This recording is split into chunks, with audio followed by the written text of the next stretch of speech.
Boxing King Media, powered by BYD, Curtis Woodhouse. And it's a bit of deja vu, Curtis, because about a year or so ago, you sat down with me with one of your prospects. You're introducing a new kid today.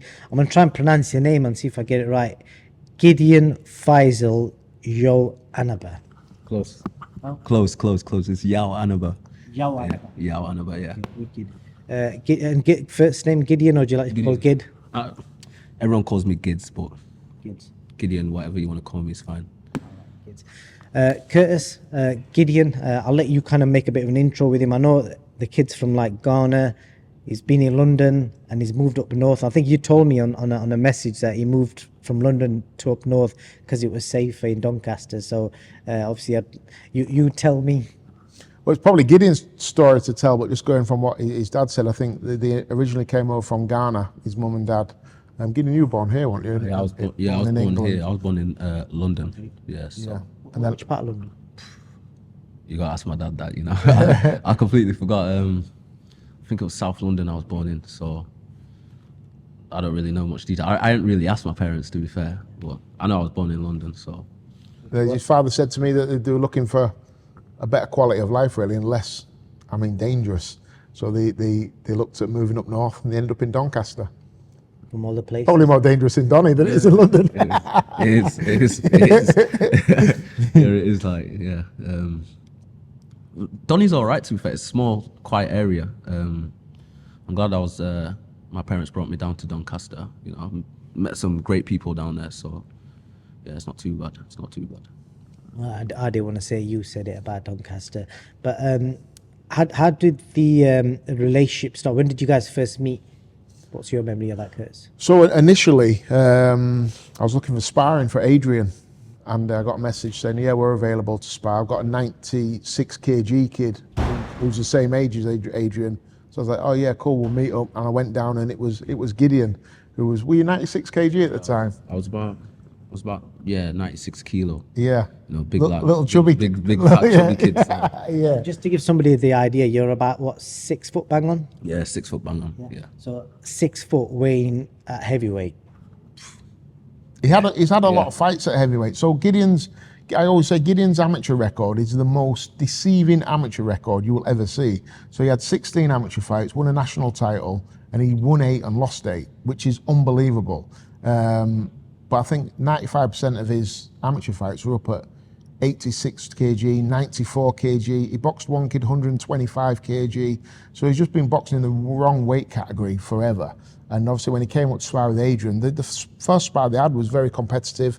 The first few were, but as Adrian started to develop and get better, he was just too big for Gideon. And then we started to chat about working together. And I said, the first thing you need to do, Gids, is realise that you're not a heavyweight. Adrian's 6'5", 6'6". Gideon's 6 foot with his heels on. So we gradually started to bring him down in weight. He had his first fight for me when he was 80 kg, and all of a sudden looked a completely different man. His professional debut is going to be at 76 kg, but long term I think Gideon's a super welterweight / middleweight. So we'll be looking at 69 kg, 72 kg, and I think once we get him down there, this kid's a special talent.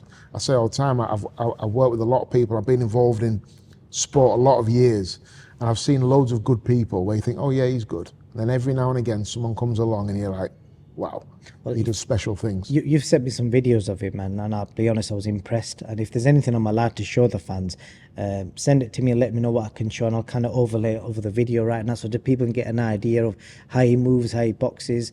Gids, obviously, you mentioned your amateur record there and what you did, and I think it's important to say that you did that in Wales, I believe. So how did you end up in Wales from London? So I boxed in the junior championships, which was at 80 plus kilos. I think it was around Wales or the border of Wales. I don't remember. This was like 3 years ago. But I remember my coach saying, "Oh, we entered you into the championships." I was like, "Yeah, let's have it." I think I was originally going to box under 80, but I couldn't make that weight. So we boxed at 80 plus, and then I was the lightest in the weight division.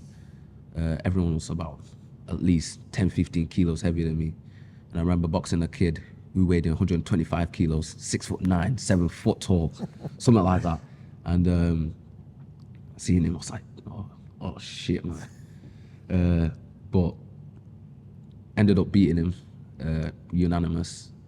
Then we boxed in the semi-final against a kid who weighed in, I think, 95 kilos. Bearing in mind, I weighed in at, I think, 89, and beat him as well. And then we got that national title, yeah. And how did you? Were you living in Wales? No, I wasn't living in Wales. I was from Doncaster, so we had to travel there and back. I misunderstood. I thought you were. Yeah. So that's where the championships were. Yeah. So that's where the championships were. So we were traveling from Doncaster to, I think it was the border of Wales. I'm not 100% where it was, but. Yeah, 'cause I think Curtis said to me you did it in Wales. So in my head, I'm thinking you went from London to Wales and from Wales to Doncaster. No. So but before we talk about the boxing stuff, because that sometimes gets boring, just tell me about the earpiece. You got a bit of a fancy earpiece. Is that how you roll in the streets? Only for the women, man. Only for the women. You know, you gotta look good in the ring. You gotta look good. You can't wear them in the ring, but you know, outside the ring, like interviews, you gotta look good for the women, man. Just for the women. So just for clarity, you said it a few times, just for the women. So so are you going to be one of these? I'm like kind of seeing the future in 5-10 years time. Are you going to be blinged out in full chains and everything, God willing, if you make it? Not even. Nah, I'm not really about that life. You know, humble. Yeah, I'm not really about that blingy stuff. But you know, you gotta treat yourself now and then. But not really about that life. I like that, man. So you're 19 and you're living at home with mum and dad. You got any brothers and sisters? Yeah, I got three brothers. Hopefully they follow my footsteps. You know, I don't think they'll be as good as me, but The oldest, yeah? yeah, I'm the oldest. I'm joking. Yeah, I got 3 brothers. They're all boxers as well, so hopefully they make a scene as well.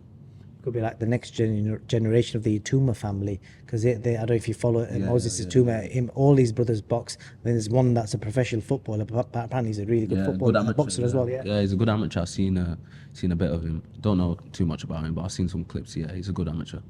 So you've decided to turn pro. Not going to continue as an amateur anymore. Obviously, you're still relatively young. So did you discuss that with family? Obviously, Curtis would have told you why, the reasons to turn pro now. What did your mum and dad say? So I remember getting that message off Curtis saying, you'd like to manage me, take my career as far as possible. I think this was back in November time, so almost a year now.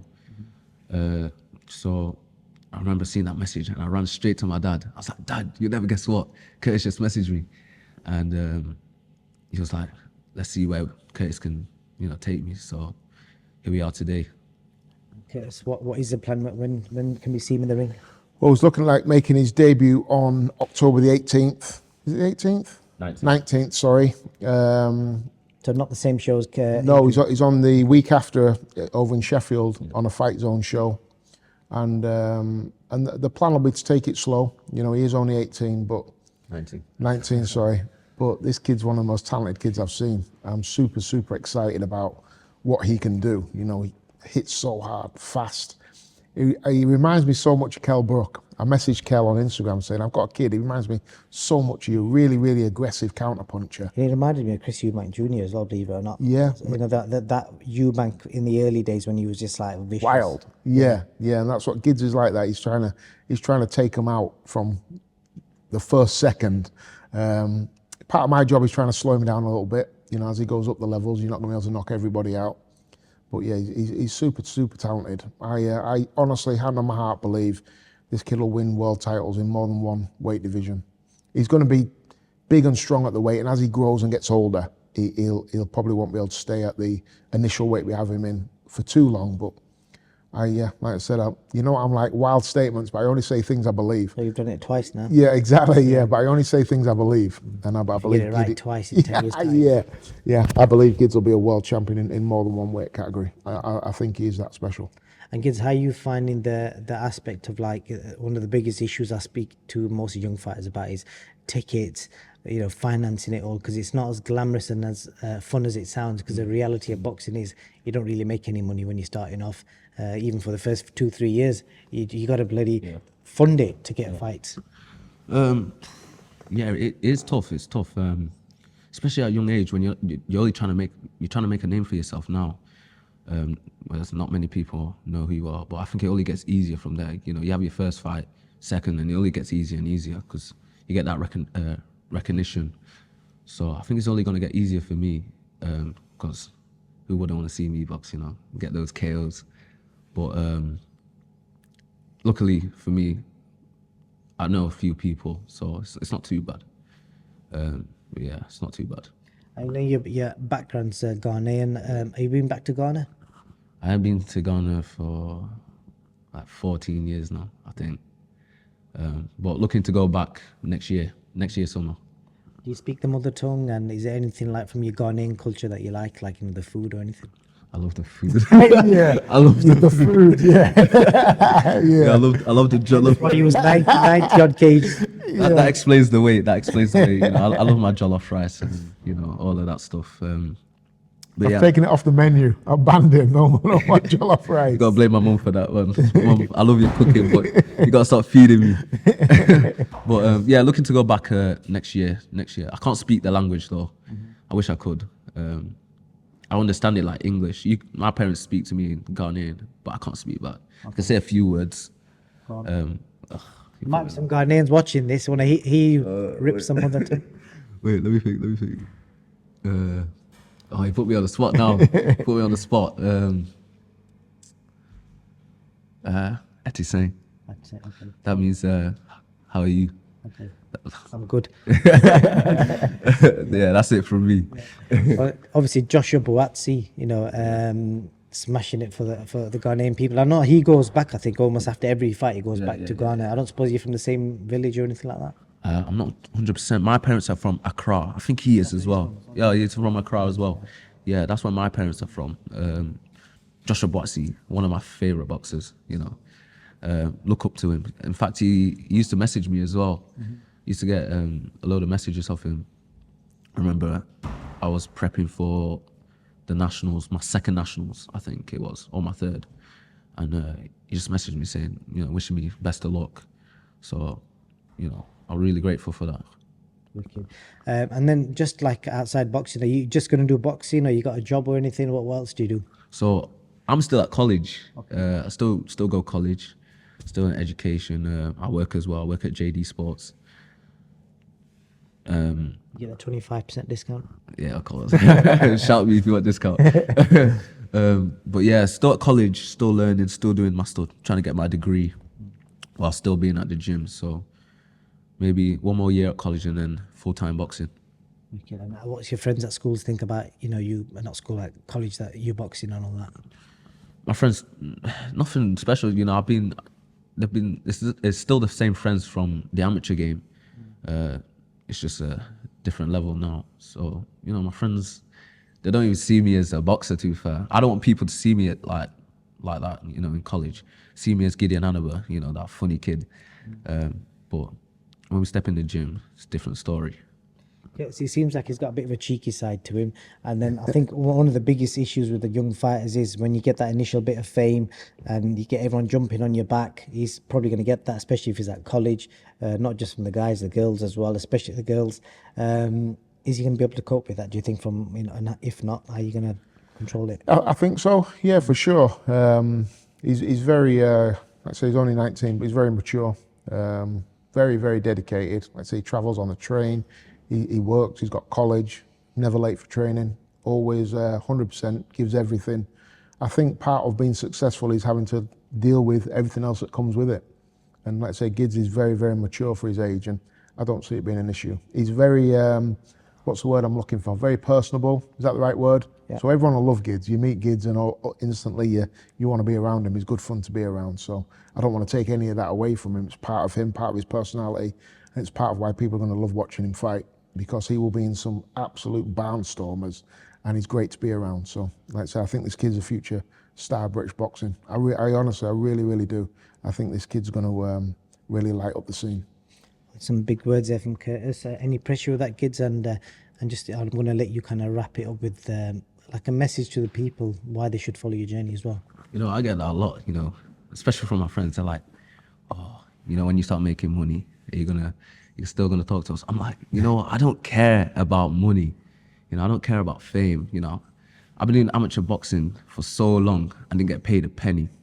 So it's not really going to make a difference, you know. Obviously, you want to spend, you know, decent amount of money on some nice stuff, but honestly, I don't care about cars, bling, blah, blah, blah. That's not me, you know. I do boxing for the love of the sport. But yeah, to the people out there, you know, follow the journey, man. If you want to see some KOs, you know, I'm the guy, man. I'm the guy. There's a T-shirt in there somewhere. If you want to see chaos, I'm the guy. Just a hypothetical question for you. What would you spend your first million on? Spend my first million on?